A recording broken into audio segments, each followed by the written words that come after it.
All right, so title your notes Similarity. What unit did we just finish up? What unit did we just finish?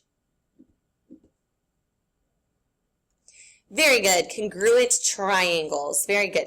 So we spent a whole unit deciding whether two triangles were congruent and then proving it if we were able to prove them guilty of being congruent.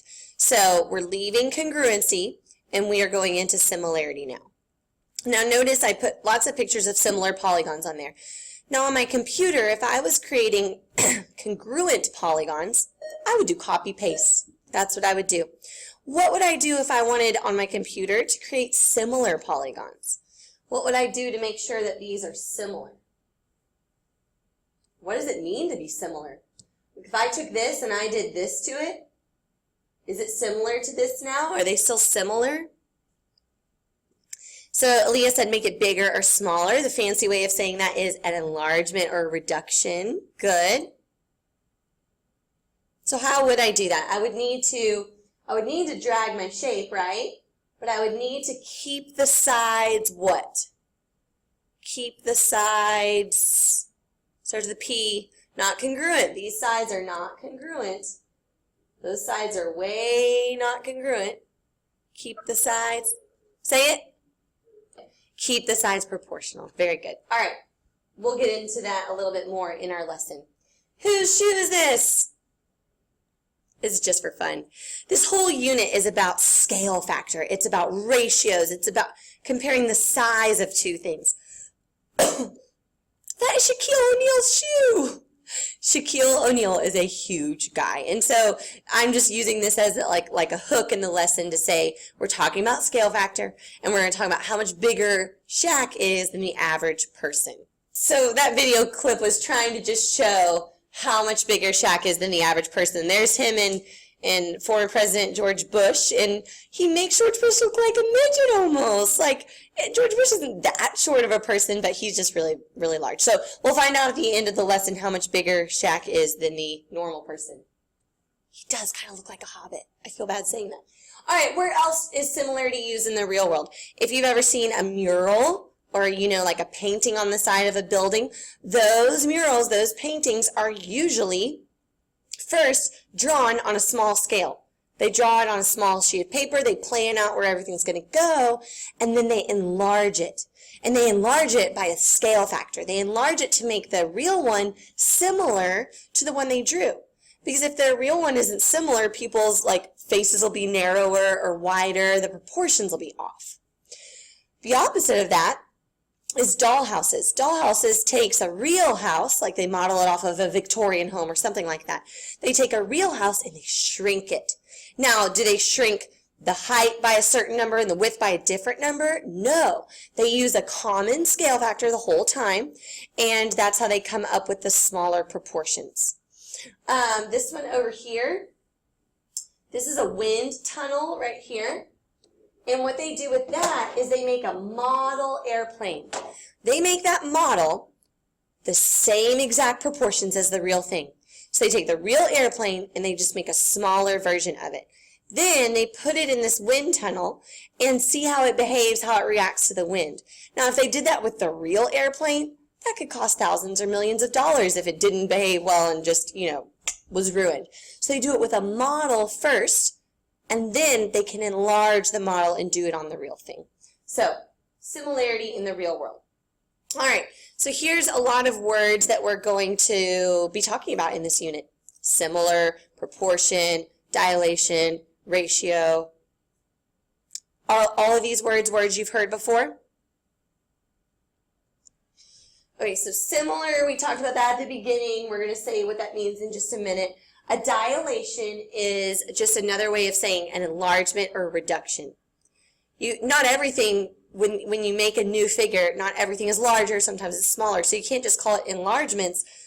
You have to have one word that means changing the size. So that's what dilation means, change the size. A ratio versus a proportion, how are those different? How are those the same? I have a slide where we'll go over that. No, it's spelled right. Yeah, it is. Okay, so you don't really have to write this down in your notes, but these are congruent, these are similar. We talked about this a little bit in the congruent lesson. Congruent is same size, same shape. Similar is same shape, but different size. Yep, you don't need to write that down. That's not the technical definition, okay? All right. We love Venn diagrams. Decide where these words belong in the Venn diagram and be able to defend your answer. So what this is saying is either all similar polygons are congruent polygons or all congruent polygons are similar polygons. We need to figure out where it goes. It's kind of like the equilateral isosceles thing. Some people struggled with that, but this is going to be the exact same thing. This is kind of like rectangle and square, isosceles and equilateral. What is it harder to be? Is it harder to be congruent or harder to be similar? Well, that's kind of a weird way to put it, but more things have to match to be congruent. If you're congruent, all of your angles match and all of your sides match. Now, if you're similar, we'll talk about what it means to be similar in just a minute. I don't want to give it away. If you're congruent, you're definitely similar. If you're similar, you may or may not be congruent. So all of the triangles that we spent time proving congruent last unit, they were all similar as well. They were congruent, but everything that's congruent is also similar. All right, here's the difference between a ratio and a proportion. I don't think you need to write this down. I just wanted to show it to you. A ratio is simply a comparison. I'm going to compare A to B. A lot of times people write a ratio as a fraction, but you can write a ratio like this, like fraction, or you can even write it with the word 2 in between. So those are all ratios. A ratio is a comparison of two values. You can compare more than two values though, actually. Notice it did put a stipulation, b cannot equal 0, because we all know it's illegal to divide by 0 in math, so the denominator can't equal 0. Now, conversely, a proportion is simply a ratio equals a ratio. It's setting two ratios equal. So this one's a ratio, and this one's a ratio. So the biggest difference is that equal sign. It's like an expression versus an equation. A ratio would be the expression, and the proportion would be the equation. In a proportion, you're actually solving for a missing value. In a ratio, you're not solving for anything. There's no equal sign. Okay? Two ratios are equal. All right, here's the most important slide of this lesson. This one I do want you to write down. Two most important concepts. These are the two things that will guarantee that polygons are similar. Now notice I kind of snuck that symbol in there. The symbol for congruent is that symbol right there. Around the world, that means congruent. Triangle ABC is congruent to triangle DEF. The symbol for similar is just the squiggly without the equal sign underneath. So that's the symbol for similar. You never have to write similar again. You can put the squiggly instead. Okay. Two polygons are similar if. Okay, now this first box says something about the angles, and the second box says something about the sides. What do you think is true about the angles if two polygons are similar? I'm going to go back to this handy-dandy slide. Where is it? All the way here. If two polygons really are similar, their sides are not the same, but what about their angles? Oh my goodness, match, match, match. See how all the angles match? Even though I made this so much tinier, the angles, look at that, it perfectly matches. Boom, it matches, boom. So even though I'm enlarging and reducing the shape, what is happening to the angles? Nada, nothing. The angles, believe it or not, are staying intact. So this is very important. If two polygons are similar, then the corresponding angles are congruent. They have to be congruent if two polygons are similar. Write it down. And the second stipulation, what is it going to say about the sides? I mean, the sides aren't congruent, right? What does it say about the sides? Can we call this CAC, corresponding angles congruent? Sure. Good, Aaliyah. Okay, so the sides are not going to be congruent. The sides are going to be proportional. Angles congruent, sides proportional. Angles congruent, sides proportional, and that is similarity. Write it down. Okay. I'm going to skip that one. We're going to go straight to this one. Now, I'm going to go ahead and tell you that these are rectangles. So now you have that information. These are rectangles. Are they similar? Are they similar? So how do we know? To be similar, their angles have to be congruent and their sides have to be proportional. So let's check that first one. Are their angles congruent? Well, I just told you that they're both rectangles. So yes, their angles are congruent. All of the angles are 90 because I told you they were rectangles. Now let's check the sides. Now notice these aren't, the orientation has been moved is what I was trying to say. So if we want to compare the sides, I would compare 8 to which side? 5. I'd compare the shorter one to the shorter one. And then I would see, does that equal the longer one compared to the longer one? How can we decide if those are equal? There's all different ways to do it. You can cross multiply. That's one way. 8 times 7 is 56. 10 times 5 is, not equal. So, unfortunately, the angles are congruent, but the sides, they were not proportional. So, are all rectangles similar?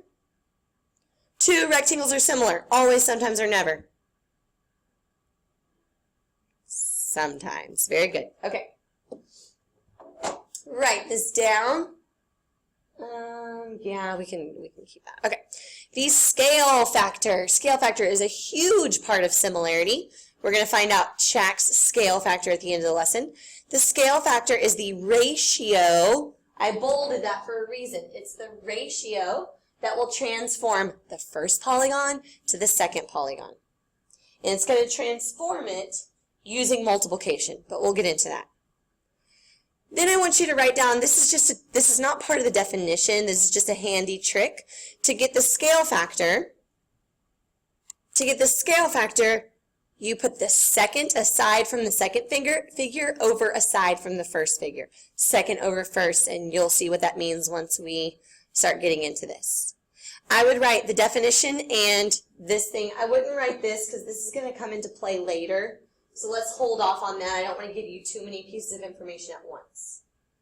So scale factor, second over first, and the fact that it's a ratio that transforms our polygon. All right, let's practice. Let's practice finding the scale factor. Here we go. Let's look at A. So I taught you. Okay, so I told you that the trick to scale factor is second over first. Second over first, second over first. So all you have to do literally to find the scale factor is take a number from the second polygon. See, this one came first and this one came second. Take a number from the second polygon and put it over the corresponding number from the first polygon. You would never, ever leave a scale factor as an unsimplified fraction. So then you would write it as a simplified fraction. The scale factor is 3/2. Now, if you put 1.5, are you going to get it wrong? No. 1.5 would be fine as well. 1.5 would be fine as well, but we really prefer them to be written as a fraction. A scale factor really should be written as a fraction. Sometimes it's appropriate to write it as a decimal as long as it's not a repeating decimal that goes on forever. All right, let's look at B. Now be careful. Second over first. This one came first because look at the way the arrow's going. This one came second. Now, when you're given coordinates instead of side lengths, you can use whichever coordinate you want. You can use the x coordinate or you can use the y coordinate. So I could write -8 over -2. Or I could write 4 over 1, which would be the easier option, okay? So the scale factor on this one is 4, or 4:1. Okay? Let's do C. What's the scale factor for C? second over first. Can that be reduced? No, it's totally reduced. The scale factor is 2/7. We keep it as a fraction. Now notice, what happens when my shape gets bigger? What does the scale factor look like? What happens when my shape gets smaller? What does the scale factor look like?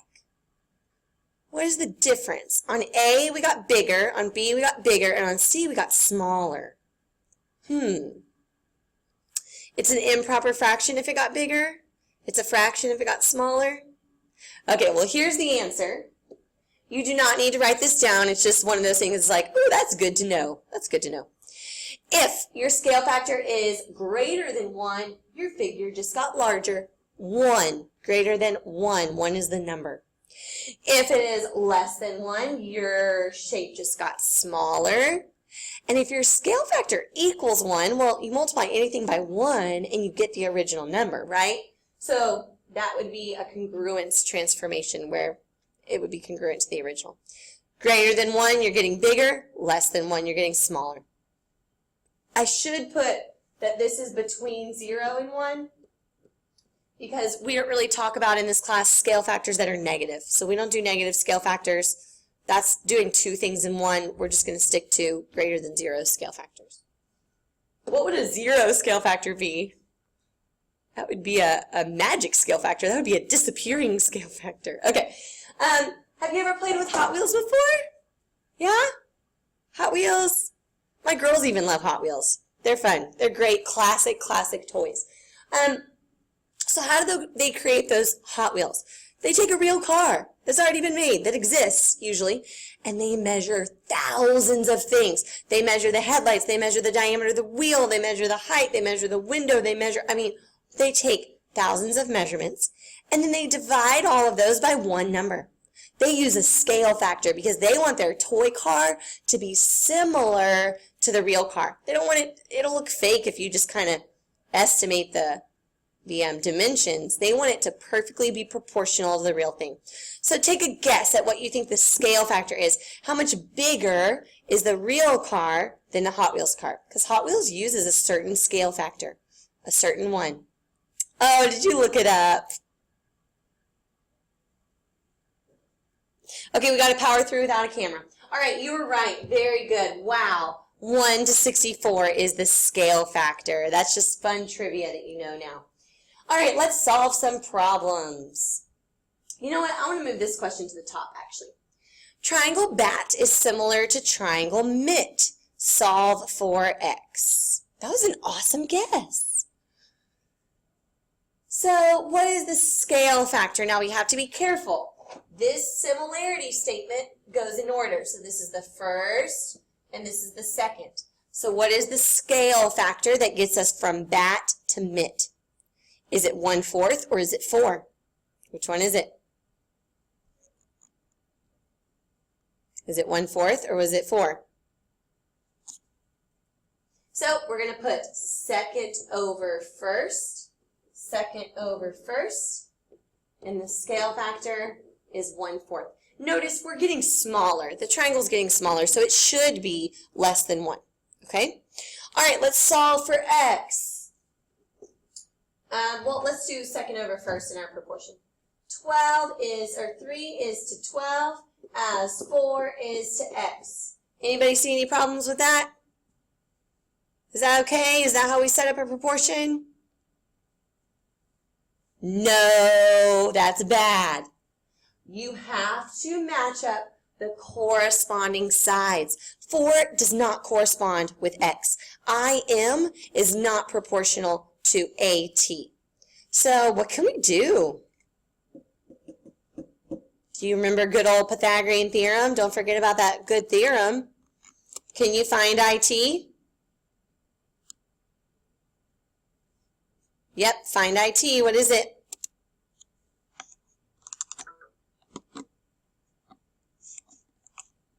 Five.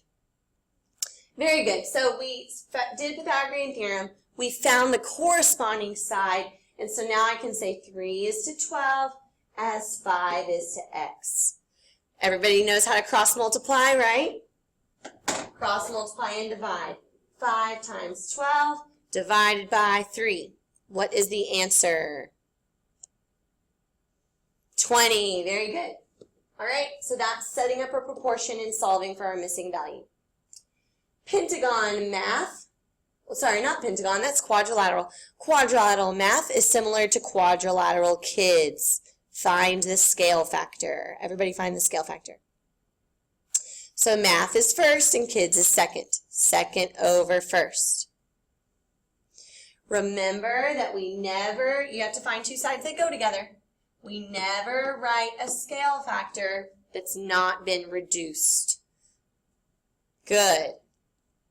The scale factor is 5/6. That's better. Please don't write it as a decimal. Keep it as a beautiful fraction because it's beautiful. All right, we need to find the length of DS. That's what this is asking for, the length of segment DS. So I'm going to put an X on it. And we're just going to set up a proportion. 10 is to 12 as X is to 18. X goes with 18. If you want to use your scale factor instead, you could use your scale factor. You could just take 18 and multiply it by 5/6. So that's up to you whether you want to use a scale factor or whether you want to use a proportion. 10 times 18 divided by 12. Good. Now, don't get confused. What's the measure of angle T? Good. Remember, the angles never change, the angles never change, the angles never change. So, if this angle is 50, the corresponding angle to that is also 50. Never, ever use a scale factor on an angle. Never use a scale factor on an angle. Good. And angle K is 90 because angle K goes with angle M, and angle M is 90 degrees. The angles are congruent. These two tablets are similar. What is the perimeter of the larger tablet? This is not bad, right? We can totally do this. Put an X here. Just be careful when you're setting them up that you match up the sides that go together, okay? So I didn't rotate this one at all. So we know 14 is to 10 as X is to 7. Is that okay with everybody? I always put second over first because I like being in that habit because that's what scale factor is, but that's not the only way you can set up that proportion. Y'all know that, right? There's like 3 different ways we could have set it up. Are y'all getting 9.8 for the missing side? Cross multiply. We will have to assume that these are rectangles. If they're not rectangles, we're in trouble. We can't find the perimeter. But it did ask to find the perimeter. And the perimeter is 2 times 14 plus 2 times 9.8. 2 times the length plus 2 times the width. What are y'all getting for the perimeter? Anybody? Very good. All right, so we found the missing side, and then we used our perimeter formula. Given that the pentagons are similar, solve for X, Y, and Z. It's a great thing that, once again, we didn't rotate these on you. So you just will set up a proportion. We might not be able to do all of this today because I have another lesson to teach. But you would find the ones that go together.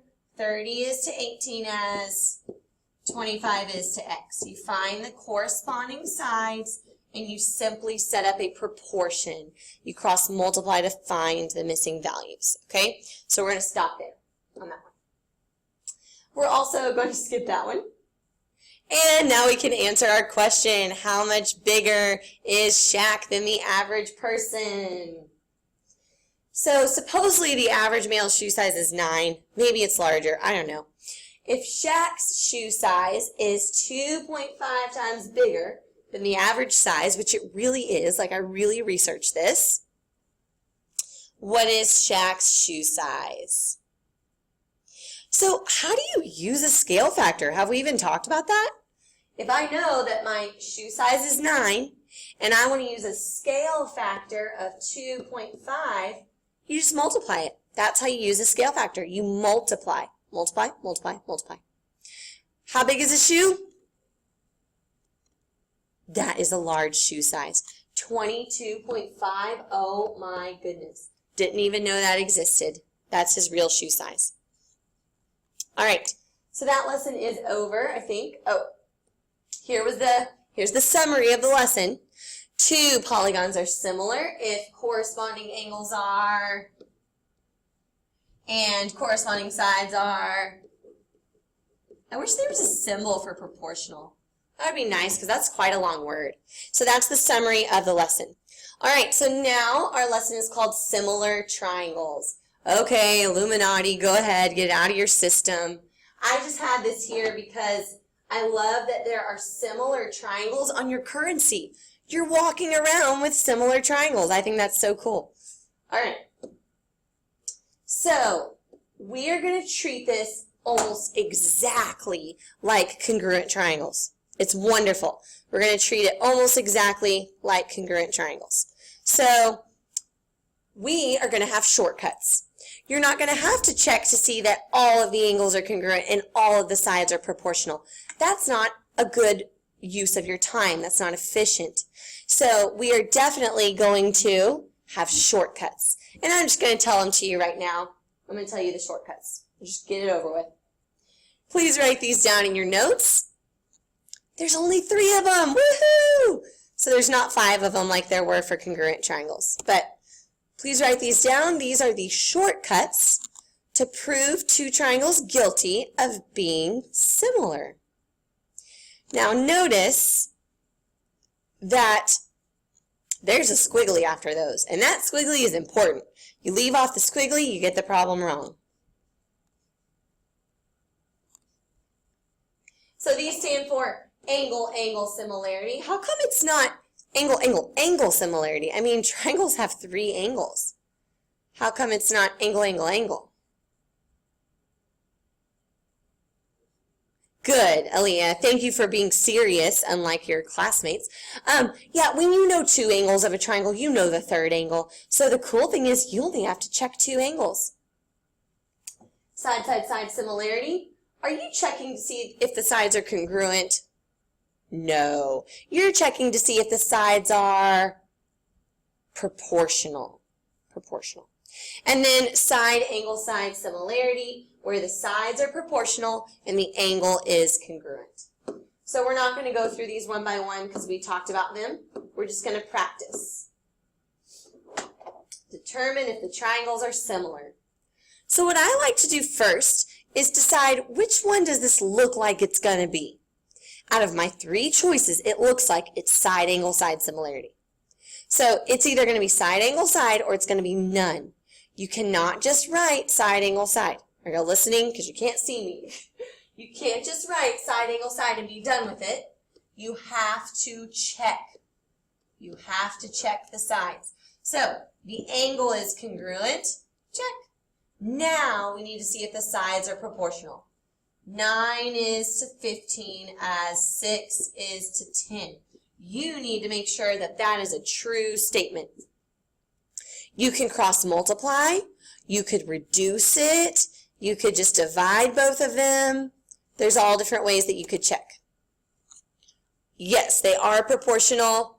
9 times 10 is 90. 6 times 15 is 90. Or you could have just reduced both of them.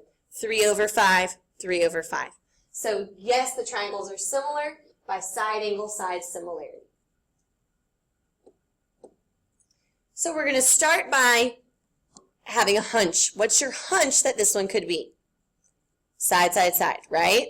So this is, we don't know any of the angles, not a single one. So it's either going to be side, side, side, or it's going to be none. So we now have a 50-50 chance. Now, that triangle got rotated or reflected or something. So I can't just match up the sides, and I don't have a similarity statement to help me. So what you do is you find the smallest number, and you match it up with the smallest number.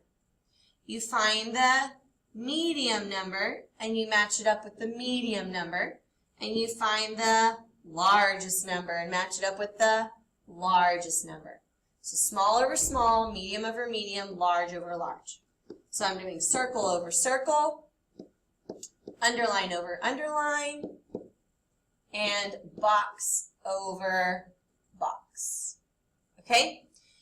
It's your choice what you want to do. You can cross multiply these. You'd have to do that twice. You can just reduce all of them, or you can even just divide all of them. You can just divide and write the decimal down. I'll do it that way this time. 14 divided by 6, 2.3 repeating. 21 divided by 9. Ooh, we're looking good. Can I just stop there? Can I stop? No. 29 divided by 12. Oh, no. It's not 2.3, it's 2.4. Are these triangles similar? No. No, or not possible. Well, actually, no, this is not possible. This is actually, they are not similar. We know for sure that they're not similar because their sides are not proportional. Okay, uh-oh. There's no numbers on this diagram. What are we to do?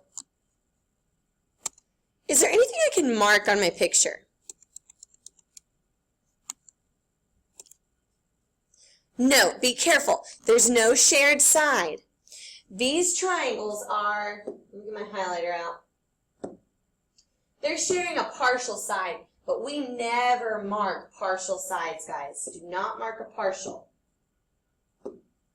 We're comparing, we'll be LSU today. We're comparing the gold to the purple. They are not sharing a side. What are they sharing?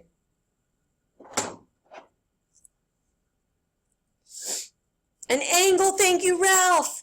They are sharing an angle. There we go. Now, I could make up numbers if I wanted to, but you could probably tell that those sides are proportional because I could call this x, and then the purple one would be 2x, and I could call this a different value, y, and the purple one would be 2y. So if I were to set up a proportion, x is to y as 2x is to 2y, well, the 2's cancel, and yeah, those sides are proportional.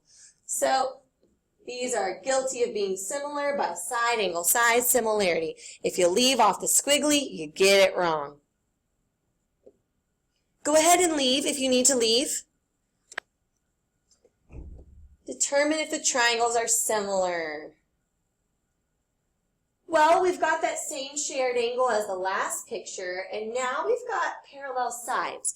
Those are not congruent sides, those are parallel sides. But we can use a theorem that looks like this. Corresponding angles theorem, we can use that. If two lines are parallel, if two lines cut by a transversal are parallel, then the corresponding angles are congruent. I get to stop there. I don't even need to prove the third angle because I have proved these guilty by angle, angle, similarity.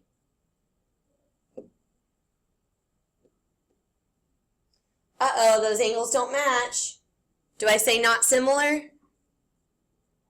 No, I have to go further. I have to use the triangle sum theorem, and I have to, yep, very good. You could just teach it for me. And I have to find the missing angles.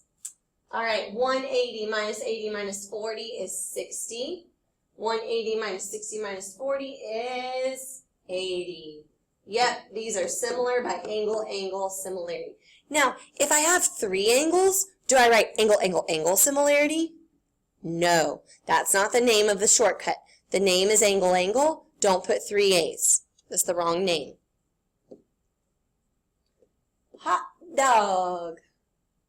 You ever watch Mickey Mouse Clubhouse? At the end, they always sing the hot dog song. Oh my gosh, I'm going to have that stuck in my head all day.